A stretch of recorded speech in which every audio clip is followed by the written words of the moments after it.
Tugas para bidan dalam membantu ibu-ibu yang melahirkan dengan cara mobile cukup rawan dalam penyebaran pandemi COVID-19. Karena itu, diharapkan para bidan harus menggunakan alat pelengkap diri atau APD. Hal tersebut ditegaskan oleh Ivo Sugianto Sabran, Ketua Tim Penggerak PKK Kalimantan Tengah, saat melantik dan mengukuhkan pengurus Ikatan Bidan Indonesia Provinsi Kalimantan Tengah, Selasa 25 Agustus di Palangkaraya.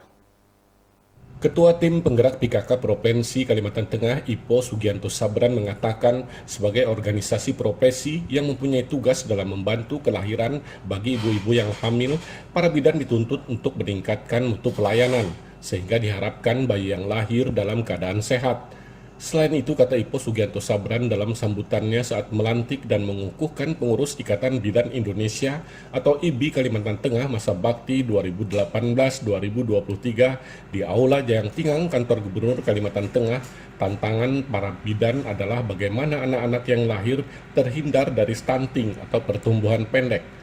Kepada wartawan, Ipo Sugianto Sabran mengatakan karena umumnya tugas para bidan berkeliling dari rumah ke rumah penduduk, paling tidak diharapkan dapat meminimalisir kontak badan atau diharuskan memakai alat pelindung diri. Bidan juga diminta untuk menerapkan protokol kesehatan dengan ketat. Selamat ya Bu, terutama untuk atas pengukuhan Ikatan Bidan Indonesia Provinsi Kalimantan Tengah pada hari ini. Semoga segera menyusun program baru yang bisa bersinergi tentunya dengan pembangunan di Provinsi Kalimantan Tengah. Dan juga bisa juga untuk, karena di bidan ini kan background pendidikannya juga sudah bagus, lalu pelayanan kesehatannya juga mumpuni.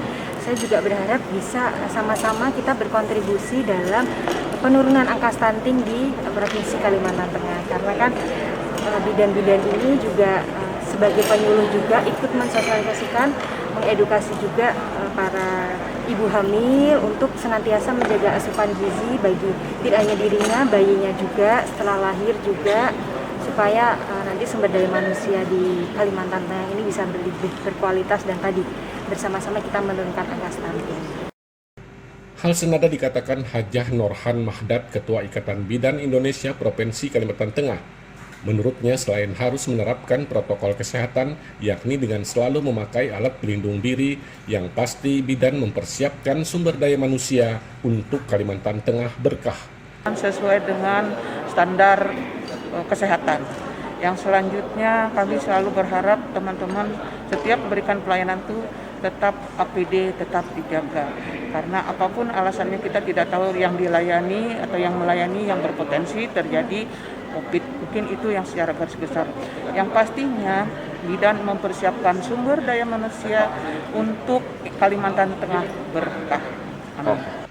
Ditambahkan Hajah Norhan Mahdat, saat ini jumlah bidan di wilayah Kalimantan Tengah mencapai 5.000 orang, di mana setiap tahunnya tenaga bidan bertambah antara 200 hingga 300 orang.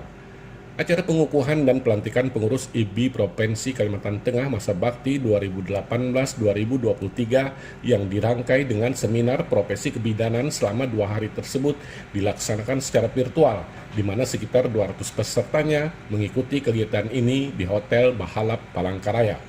Dari Palangkaraya, Nur Ifansyah, Dayak TV mengabarkan.